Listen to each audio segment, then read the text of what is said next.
On a conceptual level, I think that Hellboy really does have a lot going for it. At its core, it centers in on a character that was born to be a villain, born to be the bringer of the apocalypse, and yet was raised to and trained to fight for mankind and defend them against the forces of evil, forces that look like him. And he's done so, and does so time and time again.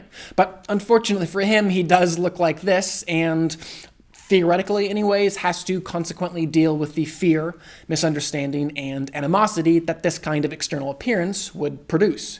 And whenever any of the Hellboy films that exist have leaned into that, I have found them at least partially engaging, and this new Hellboy film was certainly no different. Whenever the screenwriters and director actually allowed David Harbour to take a break from punching bad guys and actually afforded him time and space to emotionally punch through his ridiculously thick prosthetic makeup, I found myself enjoying the film. And really any time that the film chose to do something small, I did find myself liking it. When the action scenes were simple and contained, when the conversations were about something other than epic mythology or convoluted backstory, and when the plot slowed down, it was rather successful. Unfortunately, those moments were few and far between. Over and over again, it tried to be this big, massive, impressive spectacle, and over again, it merely reminded me that a less creative director than Guillermo del Toro was behind the camera. One who seemed to be unfortunately uncertain over whether he was making a sequel or a reboot.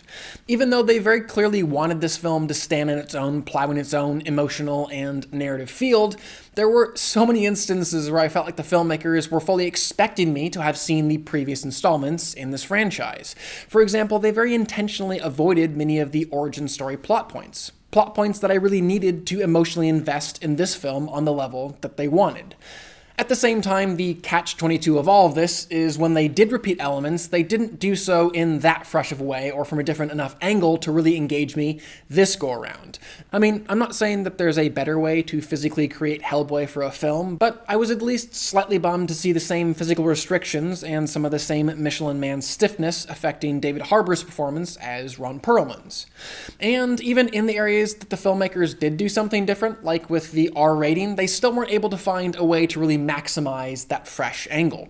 The overabundance of F-bombs and extremely bloody gore neither seemed to give the film an over-the-top comedic edge like Deadpool, or a super grounded and grisly edge like Logan. It just was. Looking at the other performances in the film, I honestly couldn't tell you if Daniel Day Kim and Sasha Lane turned in good performances or bad performances just because I was so very distracted by their rather embarrassing English accents. What I can tell you is their characters were rather underdeveloped, even though they were both given rather distractingly lengthy flashback backstories.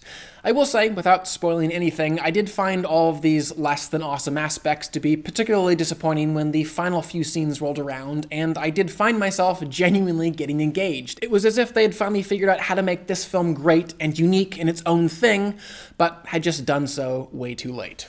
In comparison, the rest of the film just felt like one exposition scene after another, followed by one ho-hum action scene after another, followed by one cheesily acted moment after another, followed by some more distracting subplots. Now, I do know that Guillermo del Toro had apparently asked for way too large of a budget for his third Hellboy film. Nonetheless, while watching this one, I did find myself at least half the time wishing he had just found some way to compromise with the studio and made this film instead of the filmmakers that did. On the other hand, the other half of the time, I did find myself thinking, well, at least David Harbour is quite good in the role, and I do hope that he gets a second go-around and a better film to showcase his skills. For all these reasons, I will give this film a 2 out of 5. I would still love to know what you guys thought of the film, though, so definitely comment below and let me know. And in general, what is your opinion of the Hellboy character, as well as the previous films in this franchise? Finally, please do subscribe. I'm going to continue to review films and television on this channel, and I would love for you to stay up to date on all of those things. But for now, I'm Chris Hartwell. This is The Heartbeat. Thank you for joining me.